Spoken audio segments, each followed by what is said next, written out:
Hi, how are you? I'm good. I'm good. How are you? Doing wonderful. Thank you so much. This one was so much fun, and it really, really looked like you had a blast making it.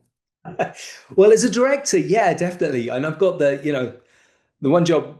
I'm the only person who doesn't really need to be able to operate all these incredibly complicated machines. I just kind of jump around, sort of acting things out and telling the story. So yeah, I had a great time. Everybody else had to really sweat, but I hope they had a good time too. Well, it's fun. It's got a good message, and I think families will enjoy watching it together because it's fun for the kids, but it's also really enjoyable for the adults. Well, that And was that's the kind of idea, our right? idea. Yeah, I wanted to make a movie that was like that I could watch with my kids. So when we started work on it, our kids were 8 and 13, I think.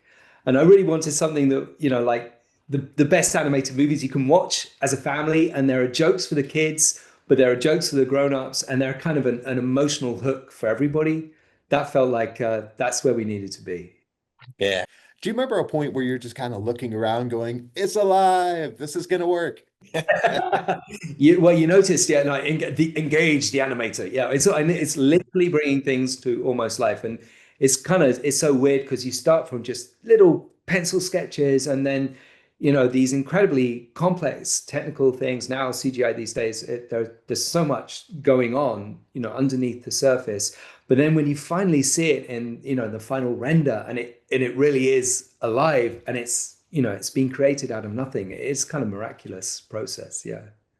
Absolutely. Well, and of course, a lot of kids will look up to what you're doing and they think, "See, that's what I want to do. I want to make movies and have cool monsters." But so much harder than people can imagine. So, what kind of advice would you give to someone who wants to follow in your footsteps?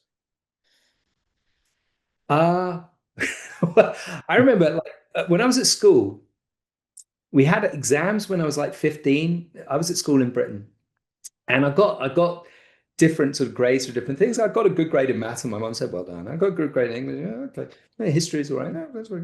And I got a good grade in art, and my mom just said, "Don't do art. That's not a job." And I didn't do art. Like, luckily, everybody else on the show could draw perfectly. I can draw sort of. But I think really kind of if work is kind of hard. If you've got to get up every day and go to work, find something that you love to do, and sometimes the people who've found great success, it's almost been kind of accidental that they weren't planning it. Find something you really like doing because people who are very successful, one ingredient, they don't always say this, but one ingredient is just there was a lot of luck. And Yeah. you may not have that luck, but if you found something you like doing and you're doing every day, that's great. That's already a life worth living. So, and if you can find something that makes you happy, I think that will attract good things anyway, and help you'll be able to give something to other people. Yeah. So, what do you keep in mind that kind of keeps you on the right path? Because you're there's a lot of balls in the air that you're juggling here. Yeah, the technically when there are a lot of different stages all happening at the same time, and I think we really, especially towards the end, we're really just trying to do one thing after another, and like here's the script, and not if you go back and change everything, at some point you've got to really kind of commit. This is what we want to do, because otherwise you start getting these like super inflated budgets. Because if you if you're building, it's a pyramid, it's a huge, great enterprise, and you see in the end like there's hundreds of people working on it. You've got to really be kind of disciplined of like, this is our material, this is what we're going to do, and just kind of keep on moving forward. Yeah. Last thing, what do you hope the kids will get out of this? Because, of course, it's meant for entertainment, but there's a good message here too for them. Yeah. So, I mean, I'll be honest, I think the kids these days are generally much smarter than the adults. I think as adults, we made a little bit of a mess of this world in several ways. So I think, I like my mum used to call us the monsters, the little monsters.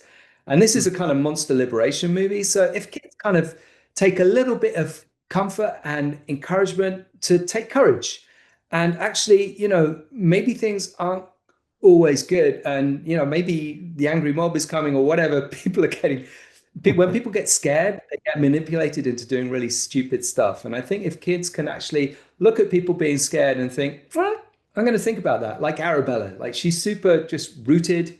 She knows what's what, and she's not going to let adults tell her too much what to think, which I think is very healthy.